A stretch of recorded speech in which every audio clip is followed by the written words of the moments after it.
ब्रेकनंतर दुपारच्या बातम्यांमध्ये आपल्या सगळ्यांचं स्वागत। एक मोठी बातमी हाती येतेय। सिंचन घोटाळ्या प्रकरणी राष्ट्रवादी काँग्रेसचे नेते अजित पवार यांच्या चौकशीची शक्यता आहे। गणेश ठाकूर आमचे प्रतिनिधी आपल्या सोबत आहेत। गणेश, काय तपशील मिळतात?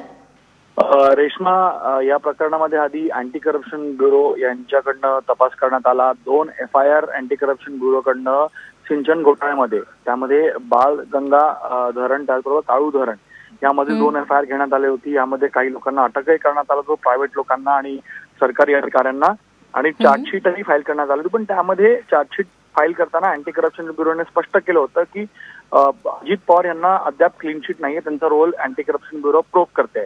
त्यावेळेस ईडीनं जे आहे सिंचन घोटाळ्यामध्ये तपास सुरू केला। 465 कोटीचा घोटाळा असल्याचं हे सिंचन घोटाळा आहे आणि यामुळे ईडीनं तपास सुरू केला होता। आणि आता या स्टेजला जी आम्हाला माहिती मिळते सूत्रांकडनं, त्यानुसार अजित पवार यांचं रोल काय, त्यांच्याबद्दलची सगळी माहिती अँटी करप्शन ब्युरोकडनं आणि जे इतर अथॉरिटीज आहेत ज्यांच्याकडनं ही फाईल्स गेल्या होत्या किंवा सिंचन घोटाळ्यामध्ये समावेश होता, त्या डिपार्टमेंटकडनंही ईडीनं तपशील मागितलेला आहे।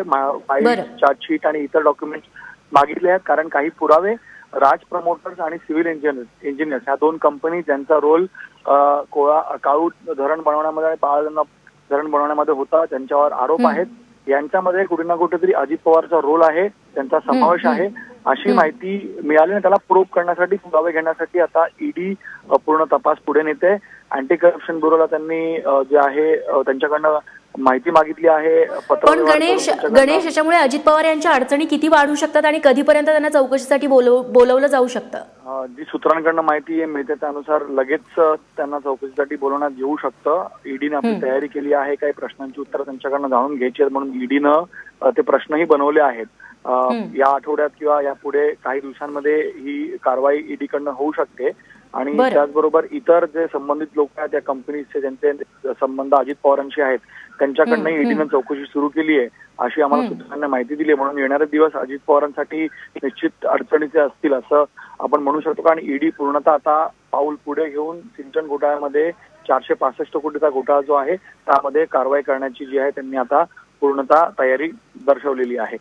रेश्मा, निश्चित गणेश, धन्यवाद तू दिलेल्या या सगळ्या सविस्तर माहितीबद्दल। दरम्यान सिंचन घोटाळा नेमका काय आहे त्याबद्दलचे तपशील जाणून घेऊयात, ज्या प्रकरणी आता अजित पवार यांची चौकशी होणार आहे।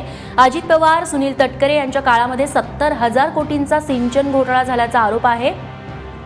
धरणं आणि कालव्यांच्या बांधकामांचा संपूर्ण खर्च वाढवल्याचं निरीक्षण पाहणी अहवालात नोंद करण्यात आलेलं होतं।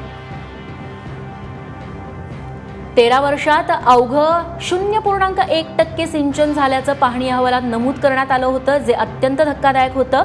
तर 0.5% सिंचन झाल्याचं सरकारचं स्पष्टीकरण होतं। 70,000 कोटींचा आकडा देखील चुकीचा असल्याचा दावा त्यावेळेस करण्यात आला होता। सिंचनात अनियमितता, प्रकल्पांच्या किमती वाढवण्यास अधिकारी आणि मंत्री जबाबदार होते, सोबतच या सगळ्या संबंधीचा ठपका होता तो चितळे समितीनं ठेवलेला होता।